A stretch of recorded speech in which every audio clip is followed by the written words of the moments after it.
नमस्कार साथियों। आज हम आए हैं हिसार एविटेट के ऑफिस में। और आने का मुख्य कारण यही था कि भाई ऑर्गेनिक के अंदर ब्लैक यूरिया आई है। और हमारे यहाँ पे एविटेट के अंदर डॉक्टर सतीश शेराव जी और नीरज शर्मा जी बैठे हैं। हम उनसे पूछते हैं इसमें क्या खास बात है। ये उसका जो यूरिया अपनी 50 kg डलती है एकड़ में, क्या उसका ये सही ऑप्शन है, इसके बारे में जानकारी लेते हैं डॉक्टर सतीश जी से और डॉक्टर नीरज शर्मा से। सर, ये जो नई आई है, नमस्कार सतीश जी। जी नमस्कार रामपाल जी। पहले ये तो हाँ, स्वागत है आपका ऑफिस में आए और ये जो जानकारी आप लेने जा रहे हो, तो यही उम्मीद है कि किसानों तक ये बातें पहुंचे। अब तक क्या है, किसान जो यूरिया यूज़ कर रहा है, जो 40% जिसके अंदर नाइट्रोजन होती है, जो हमारा पारंपरिक यूरिया होता है वाइट कलर का, वो उसके अंदर 40% नाइट्रोजन है, लेकिन जो दूसरे उसके कंपाउंडिंग मटेरियल है वो गंदे वाले प्रोटीन्स होते हैं। जब भी किसान उसको यूज़ करता है ज़मीन के अंदर, 1/3 उसी टाइम उड़ जाता है और नाइट्रस ऑक्साइड के रूप में उड़ता है, हमारी हवा को गंदा करता है। और बाकी जो लीच डाउन करता है नीचे पानी के द्वारा, तो हमारे जो नेचुरल रिसोर्सेज हैं पानी को गंदा करता है, नीचे विषाक्त करता है हमारी भूमि को और हमारे जो नेचुरल रिसोर्सेज को। तीसरा, वो सबसे उसका जो गलत इम्पैक्ट हमारे सोइल के ऊपर है वो है कि वो कॉम्पैक्ट करता है ज़मीन को, यानी कि टाइट ज़मीन जब तक उसमें एरेशन नहीं होगी, जब तक वो पोली नहीं होगी, हमारी जो आम भाषा में हम ये तो कहते देखने हैं, को मिल रहा है सर। हाँ, पोली नहीं होगी, तो उसके अंदर प्रॉपर एरेशन नहीं होगा। जब तक एरेशन नहीं होगे तो जो हमारे नेचुरल माइक्रोब्स हैं, जो हवा में मौजूद 78% नाइट्रोजन को नाइट्रेट या अमोनिया में कन्वर्ट करते हैं, प्लांट को देते हैं, वो प्रक्रिया रुक जाती है। जो एजेक्टोबैक्टर है, जो स्पिलियम एसेक्टोबैक्टर, कुछ एल्गीज हैं जैसे ब्लू ग्रीन एल्गी है, कुछ और दूसरी प्रॉपर्टीज़ हैं जो बायो की प्रॉपर्टीज़ हैं, तो उनकी जो माइक्रोबियल एक्टिविटी है वो रुक जाती है। तो इसका नुकसान कहीं ना कहीं हमारे हमको उठाना पड़ता है इसका, जो हम यूरिया यूज़ कर रहे हैं। और तीसरा, चौथा सबसे महत्वपूर्ण जो चीज़ है, जो जैसे केंचुए हैं, ऐसी टाइप जो हमारा पारंपरिक रूप से ज़मीन की जुताई करता था और वो ज़मीन को नरम भी करता था, एरेशन का काम भी करता था और वो एमिनोज को छोड़ता था, यानी कि हमारी भूमि को उपजाऊ बनाता था। हाँ जी। यूरिया के उपयोग से वो बिल्कुल ख़त्म होगा, वो या तो नीचे चला गया या बिल्कुल ख़त्म हो गया है।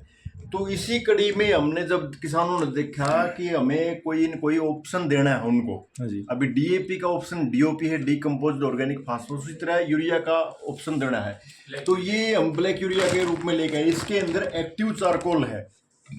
एक्टिव चारकोल मीन्स टू से कि धरती के अंदर वाइब्रेट करती हैं कुछ चीज़ें। इसके अंदर जो चीज़ें हैं, जैसे इसके अंदर मिक भी है, एमिनोज भी हैं, सीविड्स हैं, कुछ और चीज़ें हैं बायो में जो चीज़ें हैं, और कुछ इसके अंदर एक्टिव, जैसे मैंने अभी बताया एजेक्टोबैक्टर है, वो भी इसके अंदर नाइट्रोजन फिक्सिंग बैक्टीरिया, कुछ इसके अंदर दूसरी चीज़ें हैं, कुछ फंजाई भी हैं। अच्छा जी। तो ये सारी चीज़ों का सम्मिश्रण लेके इसमें आए हैं। कुछ एमिनोज हैं, इसमें 25 तरह के एमिनोज होते हैं जो नाइट्रोजन को फिक्स करते हैं। तो इसके अंदर हमने वो सारे नैनो क्रिस्टल रूप में थोड़ा सा इसके अंदर नाइट्रोजन भी डाली है। अच्छा जी। हाँ, तो ये उसकी पूर्ति करेगा। और जो अब तक यूरिया यूज़ हम कर रहे थे, जो धरती को खराब कर रहा था या उड़ रहा था, जो बेकार कोई यूज़ नहीं था, तो हमारी हवा को पोल्यूटेड कर रहा था, अब वो नहीं होगा। इसके अंदर कोई ऐसी चीज़ नहीं है, कोई घातक चीज़ नहीं है, ना ये उड़ेगा और ना ही धरती को खराब करेगा। इसके अंदर जो सारी चीज़ें हैं वो हमारी सोइल के लिए और जो हमारे माइक्रोब्स को बढ़ावा देंगी, उनका भोजन भी है, प्लांट का भोजन भी है, और कहीं ना कहीं किसान इसके द्वारा लाभान्वित होगा। और जितनी उस प्लांट को ज़रूरत है नाइट्रोजन की, तो वो इसकी पूर्ति करेगा। अच्छा, ये लिक्विड फॉर्म में लिक्विड में भी है सर, ये ग्रेनुअल्स में है। आजकल किसान ज़्यादा वो हो गए हैं कि वो थोड़ी सी ज़्यादा मेहनत नहीं करना चाहते कि हम क्यों छिड़के पूरे एकड़ में घुमाना, उसके लिए ये भी है लिक्विड में।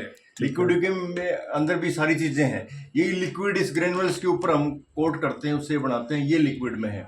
तो ये 1 लीटर है और ये 1 एकड़ के लिए सफिशिएंट है। हम इसका स्प्रे कर सकते हैं, ये ज़्यादा अच्छी तरह काम करेगा क्योंकि ये फोटोसिंथेसिस को भी बढ़ाएगा और स्टोमेटा के द्वारा भी प्लांट के अंदर ये सेट हो जाएगा। तो ये दोनों चीज़ें हैं, तो किसान भाई इनका अच्छी तरह इस्तेमाल करें और ये गारंटेड रिजल्ट देंगी। अच्छा जी। कहीं ना कहीं हमारी ज़मीन को भी अच्छा करेंगी और हमारे जो प्लांट के अंदर जो नाइट्रोजन की यदि कोई डेफिशिएंसी है तो इनको डाल लें, वो उसकी पूर्ति करेंगे। तो सर वो तो जैसे 48 किलो आता था, अब 45 ये किलो आता है। अपन, हाँ सॉरी 45 किलो, अब ये तो ये 10 किलो। ये 10 kg 10 है। किलो प्रति एकड़ के हिसाब से आप इसको पहले खाद पे, दूसरे खाद पे, तीसरे खाद पे कैसे भी आप दे सकते हो। अच्छा जी। कोई भी फसल में आप दे सकते हो, खड़ी फसल में डाल सकते हैं आप, जुताई में भी इसका इस्तेमाल कर सकते हैं। अच्छा और दूसरा ये है, ये आपका 500 ml एकड़ के हिसाब से स्प्रे में चला जाता है। रेत में मिला के अगर आप नीचे डालना चाहें तो उसको 1 लीटर जाएगा किसी भी फसल में। डालना ये कैसे, पानी के साथ में डालना होता ये है, पानी लगाने के बाद में? मैनुअल है, आप अच्छा। तो वैसे छिट्टा मरवा सकते हो,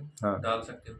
लिक्विड में क्या होता है कि रेत में मिला के डाल सकते हो, या आप इसका स्प्रे कर सकते हो 2 एकड़, ठीक है 500 ml 1 एकड़ के लिए रहता है। ठीक है। जैसे आपको जैसे नैनो यूरिया वगैरह हम लोग करते हैं, उसकी जगह पे हम इसका इस्तेमाल करते हैं।